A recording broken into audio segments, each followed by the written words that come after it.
Just finishing up the intro sequence you're gonna see now. And done. Say nada. Say nada.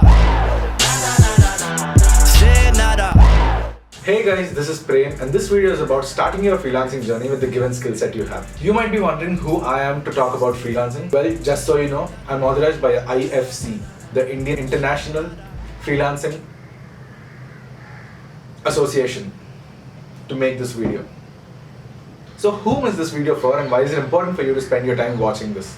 Well, this video is primarily for students. I mean, come on. We have a lot of free time at our disposal and I'm pretty sure most of us are not interested in what we're studying at college. So if we possess a certain skill, why not utilize this free time, hone that skill and put it into professional use? Instead of simply fleeting through the 4 or 5 years at college by being just another student, why not build a business parallelly which is completely our own? Before I jump in, I just want to make myself clear on one point. I don't mean to say if you have a certain skill, you have to go professional with it. You could do it for fun as well. But this video is particularly for the people who want to start freelancing with their work. This is not going to be a simple set of tricks which will land you 2 or 3 clients. I want to share a process, a strategy, a professional approach towards freelancing. Coming to the question, how to start freelancing? Let's split this into 3 parts, 3 phases, because professionalism. Phase 1, the learning phase, where you build your portfolio. Phase 2, the outreach phase, where you hunt for clients. Phase 3, the working phase, where you work. Without a solid foundation, there are very high chances that you might run out of content to produce for your clients. To avoid these creative blocks, just invest a lot of time in this learning phase. Give yourself 2-3 months. I gave myself 4. Take your area of interest and start learning. We have plentiful sources online, YouTube tutorials, Skillshare, Masterclass, Udemy, EDX and a lot more. Now look at the sector you want to work in. Maybe food photography, sketching, motion graphics, whatever. Look at the current trends that are existing in the market right now. See if you can replicate them. I don't think you should worry about originality right now, just enjoy the learning process. Also, keep uploading your progress on social media platforms like Instagram, YouTube, Behance, WordPress, Vimeo, wherever. This helps you be a part of a community which is a huge drive in itself. At the end of this phase, make 1 or 2 flagship videos or photo stories which act as your portfolio. Now, by uploading your content on social media channels, you also build an audience, which by the way is a really important aspect in freelancing. Someone in your audience might be a budding entrepreneur and they might need some social media content to start off with. You'll never know when opportunities will come and knock on your door, but you'll have to build a beautifully crafted door for them to knock on. The outreach phase. This is where we hunt for clients and convert them.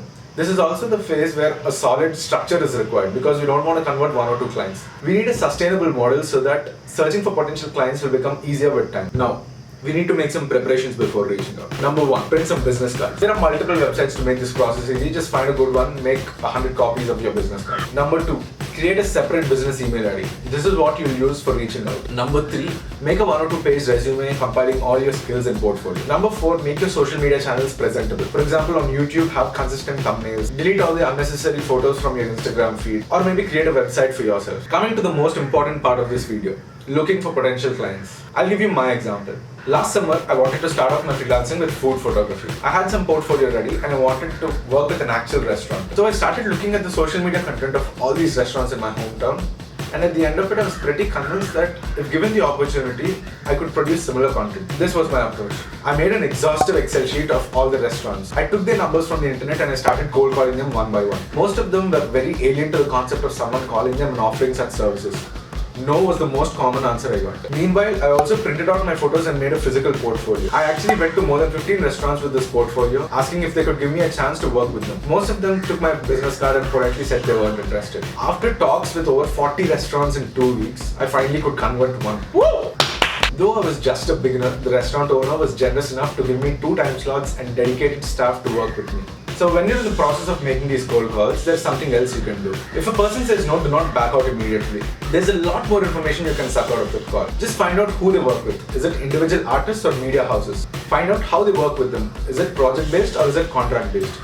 Now, if there's a likelihood of a contract ending soon, you'll know whom to call. Label those businesses separately in your Excel sheet. Set a reminder when to call them back and there you have a potential client for yourself. Well, if they say the content is being generated somewhere else in their main branch, There's nothing you can do about it now. Market trend. With a structured approach like this, the probability of converting a client gets higher with each attempt you make. You'll get really better at pitching yourself and refining your deliverables according to the market. So that was one way, cold calling. Now coming to the second, business cards. Distribute your business cards to all relevant people and businesses within 10 kilometers radius from where you live. That's the least you can do. You'll never know when they'll have a requirement. Number 3. Websites like Internshala, freelance.com, Refer Hire, etc. I personally prefer Internshala. So let's see how to actually deal with this. Make a resume and apply to all the relevant work roles you're interested in. Though the website's name says Internshala, from my experience and observation, most of the companies which enroll in this website do not have an intern requirement as such. They just have a mini project which takes around 2 or 3 weeks to finish, which is exactly what we want as well. So you apply to these job roles and your work is done. Very nice words, but happens to be wrong. Wrong. Wrong. Wrong. Wrong. Wrong. Wrong. Wrong. Wrong. We have one more question from Ken Bone about energy policy. Ken? Wrong. They'll receive hundreds of applications for a single task. Do you really think they'll go through each and every portfolio? No. They'll pick a few randomly and shortlist from among them. But there's a silver lining to all of this. Now you know a requirement exists.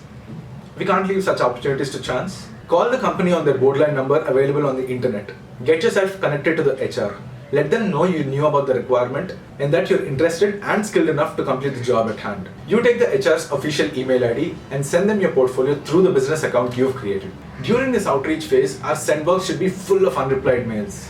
Like a creepy Indian guy. Instead of sending those messages to random girls, we just send them to the companies or brands we love to work with. Coming to the final phase, the working phase. You know your work, there's no need of me talking about it. But a few tips which will help you in the long run.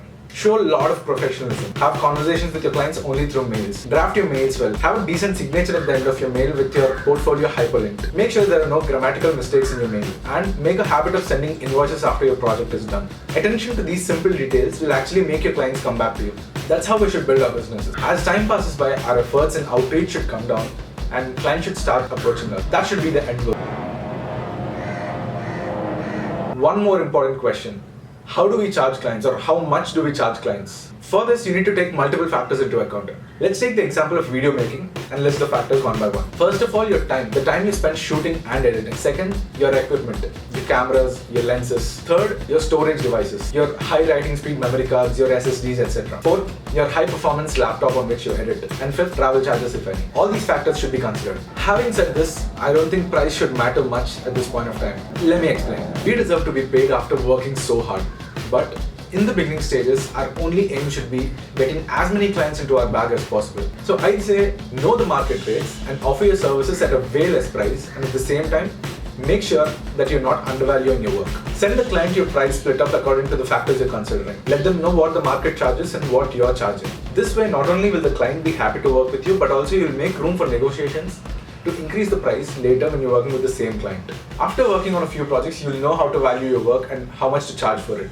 So don't worry about that initially. So that's it from my side, and whatever we have discussed till now does not only pertain to visual media. It certainly does apply to any other field, be it coding, public speaking, creative writing, you name it. There's always a market for the basic skills we possess at this point of time. Searching for that is all we have to do. I won't say this whole process will give you a purpose in life and stuff, but it's fun. Having your own work, your own deadlines, your own headaches, it's fun. So whatever I have discussed was my way of approaching clients. It has worked for me and it will certainly work for you as well. If you're a freelancer too and you practice any other means to approach clients, please drop them in the comments so that the rest of us can learn. If you find this video valuable, do share it with your friends who you think will benefit from this, and don't forget to hit that subscribe button. I hope this video answers a few questions you had in your mind and helps you take that first step towards freelancing.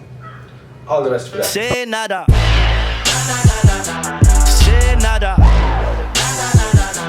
Say nada. I'm just looking for a freak. Someone who likes tasting me. Say nada.